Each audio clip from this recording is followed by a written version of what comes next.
आज आपण सर्कल चॅप्टरमधील पॅरामेट्रिक फॉर्म ऑफ सर्कल बघणार आहोत, त्याचबरोबर equation of tangent of circle हे बघणार आहोत. ठीक आहे. सो पॅरामेट्रिक फॉर्म, स्टँडर्ड सर्कलचा पॅरामेट्रिक फॉर्म काय आहे तो आता प्रूव्ह करूयात. तर बघा, हे स्टँडर्ड सर्कल आहे. ज्या सर्कलचा सेंटर हा ओरिजिनला असतो ते सर्कल आपण स्टँडर्ड सर्कल आहे असं म्हणतो. म्हणजे ते सर्कल स्टँडर्ड सर्कल असतं. ठीक आहे. मग स्टँडर्ड सर्कल आहे तर त्या सर्कलचा पॅरामेट्रिक फॉर्म म्हणजे पॅरामेट्रिक इक्वेशन काय असेल तर बघा, आपण इथे एक पॉईंट कन्सिडर करूया, P of x comma y. Join केला आपण तो पण ओरिजिन सोबत. ओरिजिन आहे आपला ओ ऑफ 0,0 आणि तोच आपण पॉईंट पी मधून परपेंडिक्युलर लाईन ड्रॉ केली एक्स एक्सिस वरती आणि ती लाईन ऍट एम मध्ये इंटरसेक्ट करते एक्स एक्सिसला. ठीक आहे. या ठिकाणी ओ एम हा स्मॉल एक्स आहे, पीएम स्मॉल वाय आहे आणि ओपी ही आहे रेडियस सर्कल, त्यामुळे ती असणार आहे स्मॉल आर. आणि हा जो अँगल फॉर्म झाला या ठिकाणी अँटी क्लॉकवाईज डायरेक्शनने तो आपला थीटा आहे. ठीक आहे. मग आता आपल्याला पॅरामेट्रिक फॉर्म या ठिकाणी फाइंड आउट करायचा आहे. तर आपण या अँगलवरती या थीटावरती आपण कॉस अप्लाय केलं तर आपल्याला काय मिळतंय बघा, cos theta is equal to O M upon OP. O M is adjacent side upon hypotenuse OP आणि ओ एम किती आहे, value of O M is x upon value of OP is r. म्हणजेच cos theta आपल्याला मिळाला x upon r. याच्यावरून x काय मिळेल, r cos theta. ठीक आहे. Then apply sine on that theta is equal to sine theta is P M upon OP is equal value of P M is Y upon OP is R. So we get sin theta equal to y upon r. This implies y is equal to r sin theta. म्हणजे आपल्या या ठिकाणी x ची value मिळाली, y ची value मिळाली. ठीक आहे. मग आता x r cos theta आणि y r sin theta असताना आपल्याला पॅरामेट्रिक फॉर्म काय मिळणार आहे तर बघा, so x equal to r cos theta and y equal to r sin theta is the parametric form. हे जो मिळालं आपल्याला हे पॅरामेट्रिक फॉर्म मिळाला आहे कोणत्या सर्कलचा तर बघा, is parametric form of circle x square plus y square equal to r square. हे स्टँडर्ड सर्कल आहे, रेडियस आर आहे. तर मग या सर्कलचं इक्वेशन मिळालं x square plus y square equal to r square आणि या सर्कलसाठी पॅरामेट्रिक फॉर्म मिळाला x equal to r cos theta and y equal to r sine theta. ठीक आहे. आणि हेच जर सेंटर हा ओरिजिनला नसून जर वेगळ्या कुठे असता, म्हणजे हे स्टँडर्ड सर्कल आहे त्यामुळे त्या ठिकाणी पॅरामेट्रिक फॉर्म हा आला.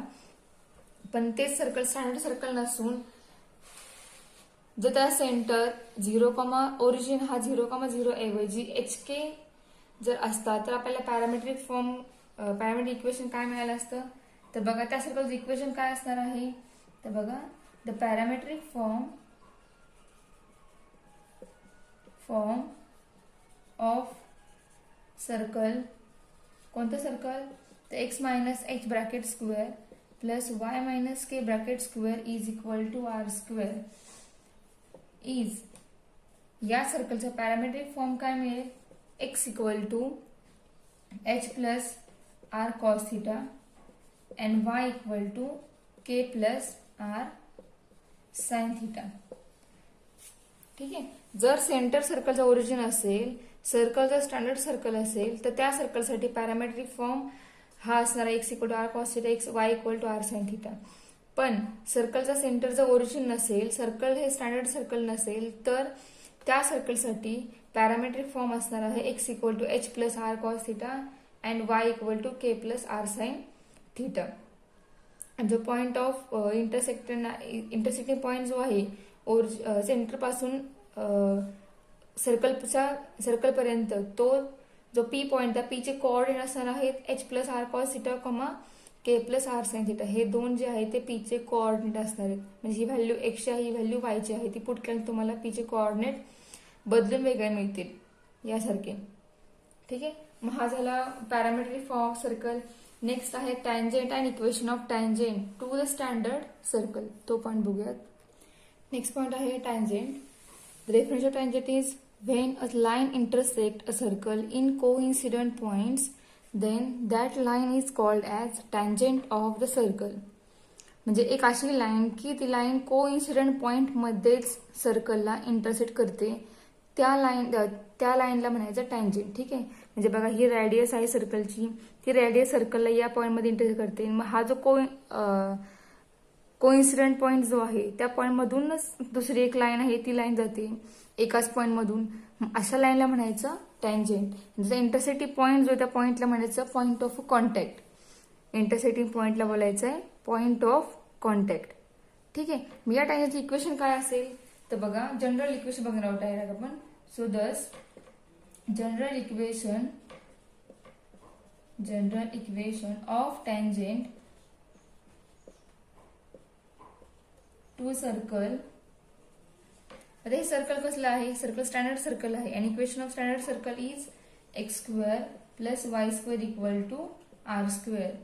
ऍट पॉइंट, तो पॉइंट काय इंटरसेक्टिंग पॉइंट आहे पी ऑफ x1, y1. म्हणजेच स्टँडर्ड सर्कलचं हे स्टँडर्ड सर्कल आहे आणि हा पॉइंट आहे, हा स्टँडर्ड सर्कल आणि पॉइंट रॅडियसचा जो पॉइंट आहे सर्कल एंट्री झालेला तो पॉइंट, त्या पण जाणारा टँजेंट. त्या टँजेंटचं इक्वेशन काय असेल तर बघा P of x1 y1 is x1 plus y1 is equal to r square. म्हणजे पी ऑफ x1 y1 साठी आणि x2 plus y2 equal to r square या सर्कलसाठी टँजेंटचं इक्वेशन काय मिळालं आपल्याला, x1 plus y1 is equal to r square. Standard circle असेल तर टँजेंटचं इक्वेशन या फॉर्म मध्ये येईल. पण ते सर्कल स्टँडर्ड सर्कल नसेल तर त्या टँजेंटचा इक्वेशन पॅरामेट्रिक फॉर्म मध्ये टँजेंटचं इक्वेशन काय येईल तर बघा equation of tangent in parametric form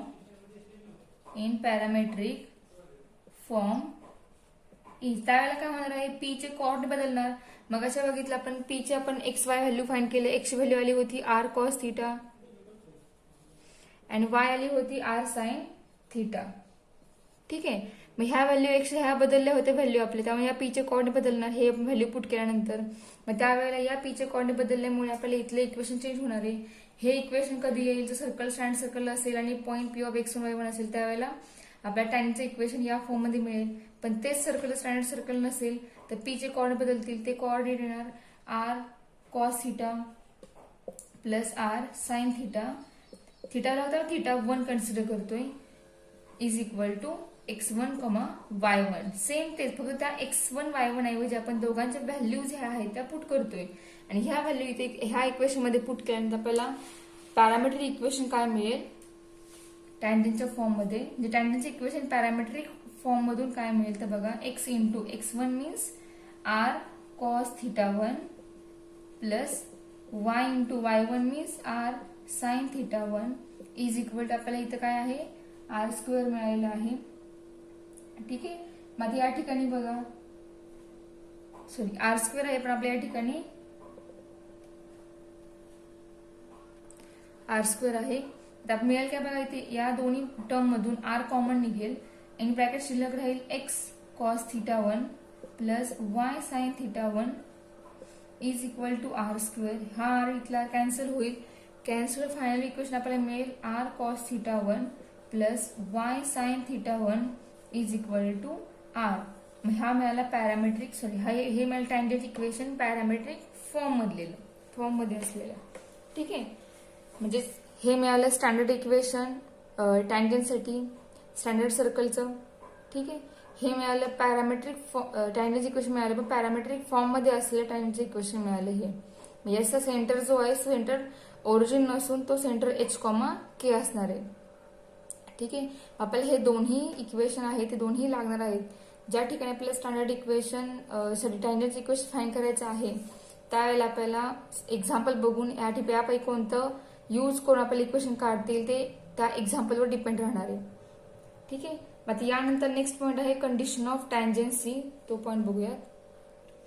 टँजेंटची condition काय आहे तर बघा ती आहे C square equal to a square m square plus a square आणि त्याचा इंटरसेक्टिंग पॉईंट जो आहे पॉईंट ऑफ कॉन्टॅक्ट म्हणजे पी ऑफ x1, y1 हा काय आहे, तर तो आहे -a² m² upon c, a² upon c. ठीक आहे. पण जर लाईन टँजंटचे इक्वेशन जे आहे ते जर y = mx + c हे असेल, ही जर टँजंट असेल, is a tangent to the circle आहे x² + y² = a². a² is radius आणि x² + y² = a². हे आहे सर्कलचं इक्वेशन. मग त्यावेळेला टँजंटची कंडिशन असणार आहे c² = a² m² + a². That is c ची व्हॅल्यू येताना ती व्हॅल्यू येणार आहे ± √a² m² + a². आणि याचा पॉइंट ऑफ कॉन्टॅक्ट तो असणार आहे and point of contact is -a² m² upon c, a² upon c. फक्त या ठिकाणी मेन्शन लक्षात ठेवायचं काय, तर y = mx + c ही जर लाईन असेल, म्हणजे ही जर टँजंट तुमची असेल x² + y² = a² या सर्कलसाठी, तर टँजंटची कंडिशन जी आहे c² = a² m² + a². हे c = a जे सोल्युशन येताना हे ± √a² m² + a² या फॉर्म मध्ये येणार आहे. त्याचा पॉइंट ऑफ कॉन्टॅक्ट जो आहे तो पॉइंट ऑफ कॉन्टॅक्ट येणार आहे -a² m² upon c, a² upon c. ठीक आहे. आता यानंतर नेक्स्ट पॉइंट आहे तो बघूयात. नेक्स्ट पॉइंट आहे direct circle. Direct circle means the locus of point in intersection of perpendicular tangent to the circle. आपण जो मिडल आहे तो मेन आपला सर्कल आहे, त्या सर्कलला आपण टँजंट ड्रॉ केले आहेत. मग अशा अनेक टँजंट ड्रॉ केल्यानंतर ज्या टँजंट एकमेकांना इंटरसेक्ट होतात, त्या इंटरसेक्टिंग ज्या टँजंट आहेत ते एकमेकांना परपेंडिक्युलर होत आहेत.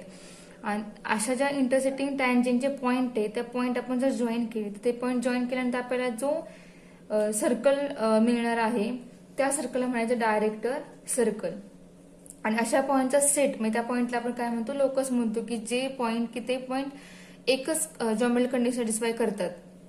अशा पॉइंटला आपण अशा पॉइंटच्या सेटला काय म्हणतो, आपण लोकस म्हणतो. मग अशा पॉइंटमध्ये आपण जर एखादे असे पॉइंट जर आपण जॉईन केले, तर त्या पॉइंटमधून जाणारं जे आहे लाईन जॉईन केल्यानंतर जे आपल्याला मिळणार आहे ते मिळणार आहे सर्कल. आणि त्या सर्कलला म्हणायचं आहे डायरेक्टर सर्कल.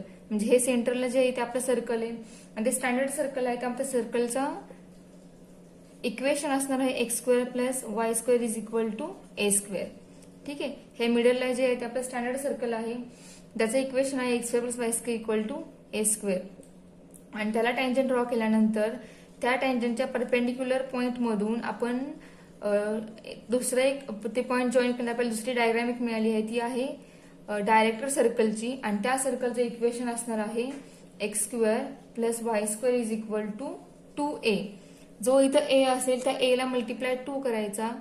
2 केल्यानंतर जे इक्वेशन आहे ते इक्वेशन असेल डायरेक्टर सर्कलचं. म्हणजे हे जे आहे बाहेर काढले ते आहे डायरेक्टर सर्कल.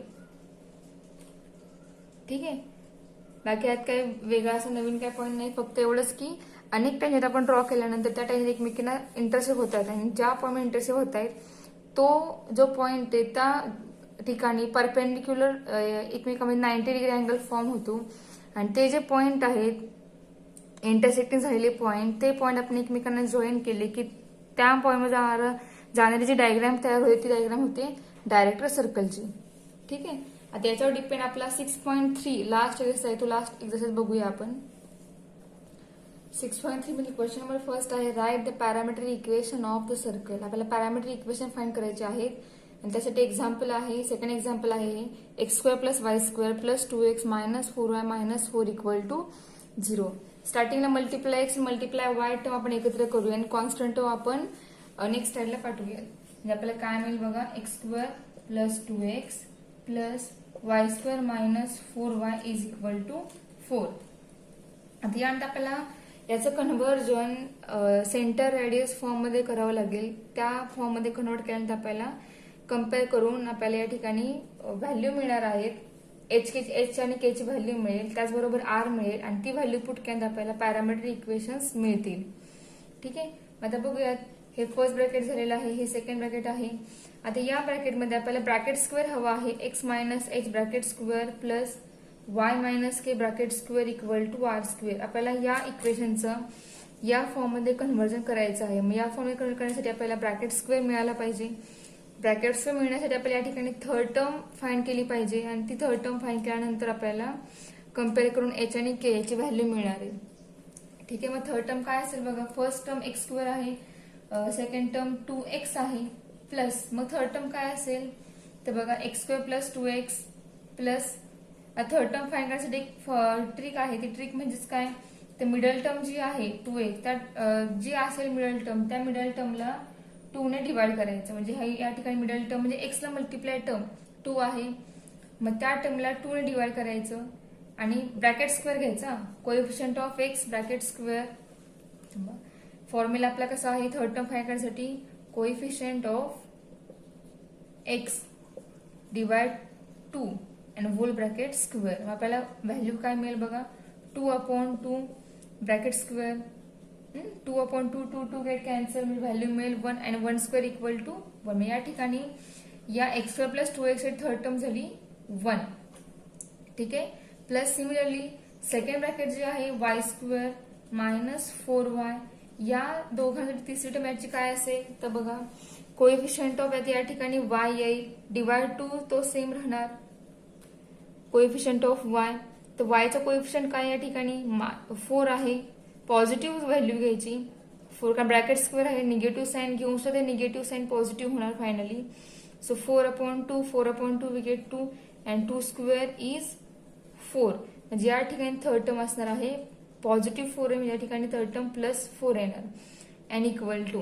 आता या ठिकाणी ज्या टर्म आपण इथे ऍड केल्या, ज्या 2 टर्म मिळाल्या आपल्याला थर्ड टर्म ज्या इथे ऍड केल्या आपण, त्याच टर्म आपण या ठिकाणी राईट हँड साईडला सबस्टिट्यूट करणार आहोत. म्हणजेच हा ओरिजिनल 4 इथं आपण 1 ऍड केला, तो इथं पण आपण ऍड करणार आहोत कारण दोन्ही एकमेकांना कॅन्सल झाली पाहिजेत. इथं 4 आपण ऍड केला, तोच 4 आपण इथं पण ऍड करणार. दोन्ही साईडला सेमच टर्म ऍड करायच्या कारण ह्या टर्म एकमेकांना कॅन्सल झाल्या पाहिजेत. एक लेफ्ट हँड साईडला आहे, एक राईट हँड साईडला आहे. प्लस प्लस असल्यामुळे ती एक एका साईडला घेतली की ती मायनस होऊन एकमेकाला कॅन्सल होईल. त्यामुळे जी टर्म इथे तीच टर्म या ठिकाणी ऍड करायची, जी टर्म इथे ती टर्म या ठिकाणी ऍड करायची. म्हणजे दोन्ही साईड इक्वल होत आहेत. ठीक आहे, आपल्याला काय मिळतं बघा, एक्स प्लस 2x प्लस 1. आता हे कोणत्या ब्रॅकेटचं एक्सपान्शन आहे तर एक्स प्लस 1 ब्रॅकेट स्क्वेअरचं एक्सपान्शन आहे ते, प्लस हे ब्रॅकेट कोणत्या ब्रॅकेटचं एक्सपान्शन आहे तर y मायनस 2 ब्रॅकेट स्क्वेअरचं एक्सपान्शन आहे, इक्वल टू 4 प्लस 4 8 8 प्लस 1 9. मग आता हे जे मिळालं आपल्याला हे सेंटर रेडियस फॉर्म मध्ये कन्व्हर्जन झालेलं आहे. सो आता आपण याचं कम्पेअरिंग या इक्वेशन सोबत करूयात. So comparing this equation with x minus h bracket square plus y minus k bracket square equal to r square. So here we get h is equal to, इथे h negative आहे, इथं positive sign आहे, त्यामुळे इथं compare करताना येणारी value जी आहे ती -1 येणार. ठीक आहे, प्लस इथं निगेटिव्ह साइन आहे, इथं निगेटिव्ह, त्यामुळे k कम्पेअर करताना k ची व्हॅल्यू ही पॉझिटिव्ह 2 येणार. अँड त्याचबरोबर आर स्क्वेअर आहे इथं, मग आर ची व्हॅल्यू या ठिकाणी 3 मिळणार आहे. ठीक आहे, आता पॅरामेट्रिक फॉर्म जो आहे जनरल फॉर्म मध्ये तो पॅरामेट्रिक फॉर्म लिहूया. So therefore the parametric equation of circle is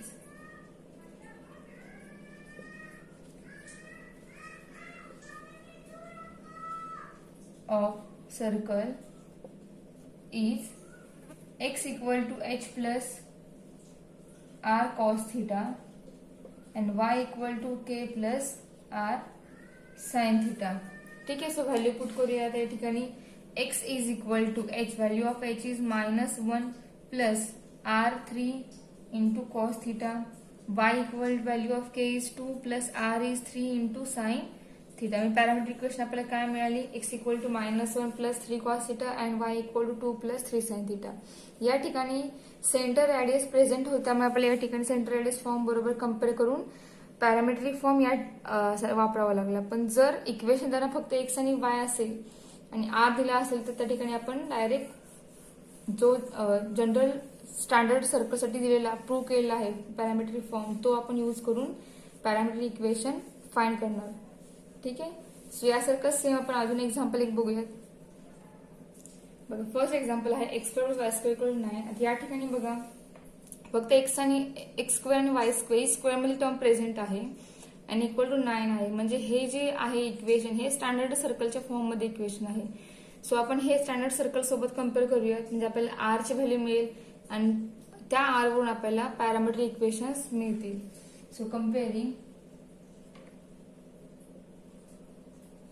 this equation with x square plus y square equal to r square. So we get r is equal to r square equal to 9, therefore r equal to 3.